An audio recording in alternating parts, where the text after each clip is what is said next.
Այս ժամանակները անպայման հարգելի բարեկամները անցնելու են, անպայման երկար տևեց, բայց անցնելու են։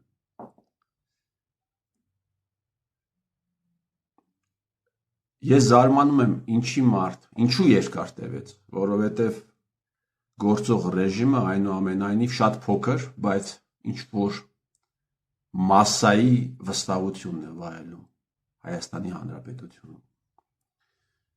Ու ես զարմանում եմ, թե ինչի մարդ պիտի լինի նա, ով դեռ հավատում է,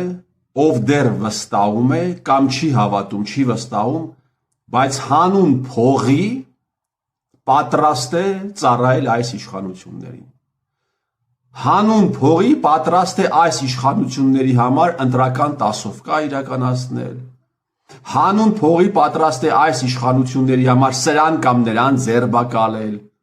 կալանքի սանկցիա տալ, սրան կամ նրան զերպարտել։ Ինչի մարդ պիտի լինի նա, հարգելի բարեկամներ, որ այսքան աղետից հետո ծառայի Փաշինյան Նիկոլի ռեժիմին, ծառայի գործող ռեժիմին,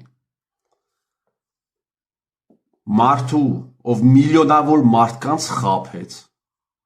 2018 թվականին, մարդու, ով հրահարեց դավադիր պատերազմ, ով ամեն ինչ արեց պատերազմը չկանգնելու համար, խախտելով հոկտեմբերի 10-ի հրադադարը, պարլամենտական պոռնիկներ, ովքեր չեն խոսում հոկտեմբերի 10-ի հրադադարի մասին, դուք դեռ պատասխան եք տալու։ Հոկտեմբերի 10-ին դեռ հնարավոր էր փրկել երկրի դեմքը, բայց դա հեչ, հոկտեմբերի 10-ին դեռ հնարավոր էր փրկել հազարավոր տղաների կյանք ու դավադիր ձևով ռեժիմը խախտեց հոկտեմբերի 10-ի հրադադարը ու արդեն 5 տարի է վեր եք ընկած, 5 տարի վեր եք ընկած, ասում եք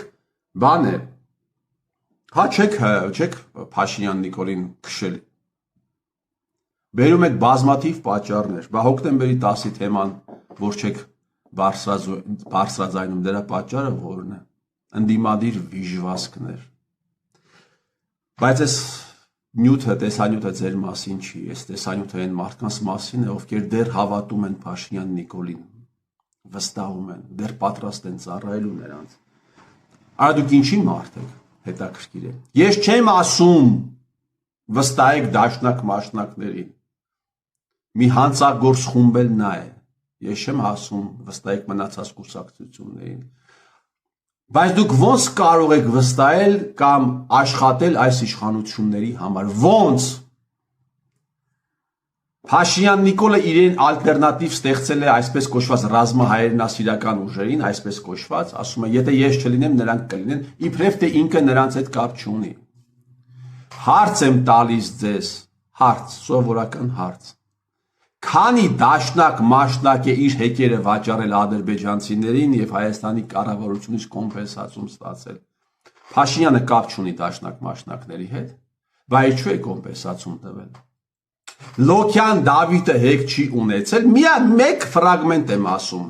Լոքյան Դավիթը հեկ չի ունեցել Արցախում։ Լոքյան Դավիթը այդ հեկի համար կառավարությունից կոմպենսացում չի ստացել, այսինքն դուք ուզում եք ասել, որ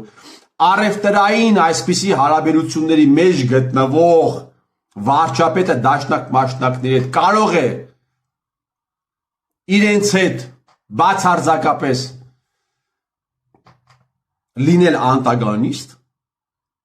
Ինչքան կարող է մարդը, հարգելի բարեկամներ, ուրոդ լինել, որ Փաշինյանի այսքան արածներից հետո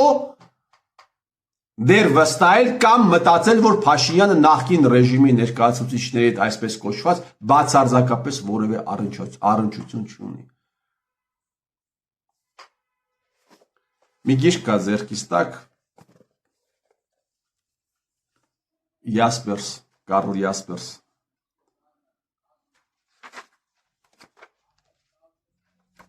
Կարլ Յասպերս, Կարլ Յունգ,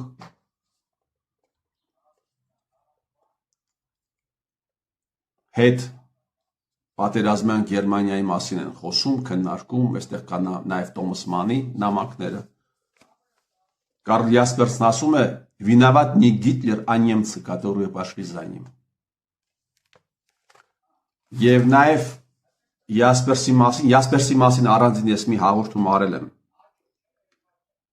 Ասում է,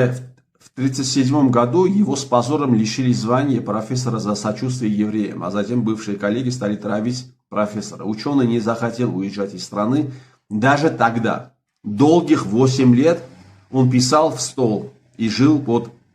ежедневной угрозой ареста. В 1945 году все изменилось. Оковы фашизма пали. Ясперс думал, что теперь все, кто сотрудничал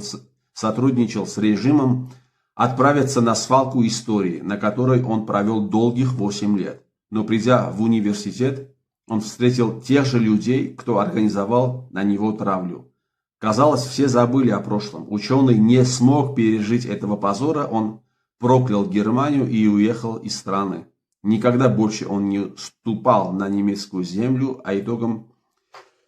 его разочарования стала главная работа философов «Вопрос о виновности». В этом эссе он впервые обосновал и сформулировал понятие «коллективная вина». Այսինքն դուք մտածում եք,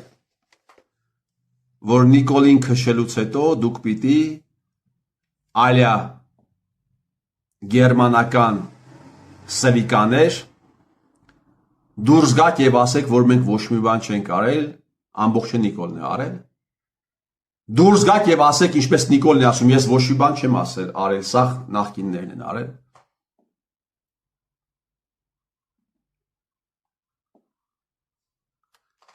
Փաշինյան Նիկոլ,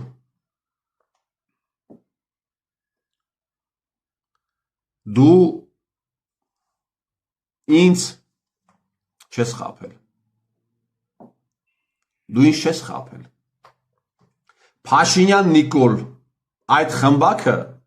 որը կոչվում է քաղաքացիական պայմանագիր կուսակցություն, ժամանակին լուծարվել է։ Ժամանակին տարածքային կազմակերպություններն են լուծարվել, ժամանակին քաղաքական խորհուրդն է լուծարվել, ու դու գիտես ում պատճառով։ Փաշինյան Նիկոլ, դու ընդամենը ինձ հաղթել ես։ Այո, հաղթել ես, ես ընդունում եմ, որ դու հաղթել ես։ Ես ընդունում եմ, որ դու Փաշինյան Նիկոլ, լինելով ազգային անվտանգության վերահսկողության տակ, դու եւ քո շուրջը համախմբված մի խումբ ԱԱՑ գործակալներ, դուք ինձ հաղթել եք, ես ընդունում եմ այդ հաղթանակը, ձեր հաղթանակը, ընդունում եմ, որ ես պարտվել եմ, բայց դու ինձ հաղթել ես, Փաշինյան Նիկոլ, բոզավարի, նենգավարի, ոչ սպորտային պայքարի շրջանակներում, ոչ սպորտային վարքագիծ ես դու դրսևորել, դու անարդար հարաբերություններում ես հաղթել, Փաշինյան Նիկոլ, դու լինելով ազգային անվտանգության ծառայության վերահսկողության տակ ես ինձ հաղթել, դու եւ քո շուրջը գտնված ռեժիմի բոզերը, ու ես ընդունում եմ այդ հաղթանակը, ու ես ընդունում եմ իմ պարտությունը, ընդունում եմ իրողությունը, բայց դու այս ամենը, Փաշինյան Նիկոլ, այս ամենը դու չես մարսելու, սրիկա,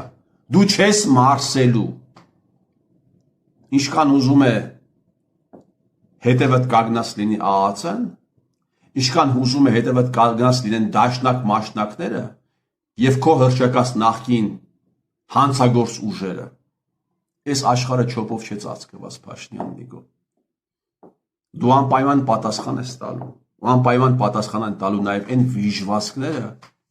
ովքեր օգտագործելով արցախյան ողբերգությունը դարձան Բիրդան աղա, դարձան միլիոնատեր։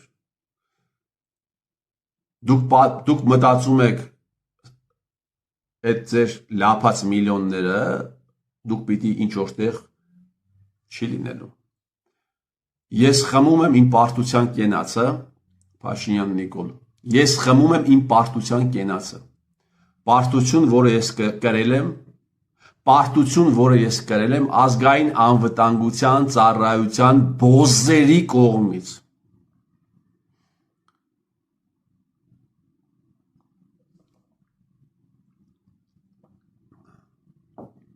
Ես ձեր տիրոջ մերը,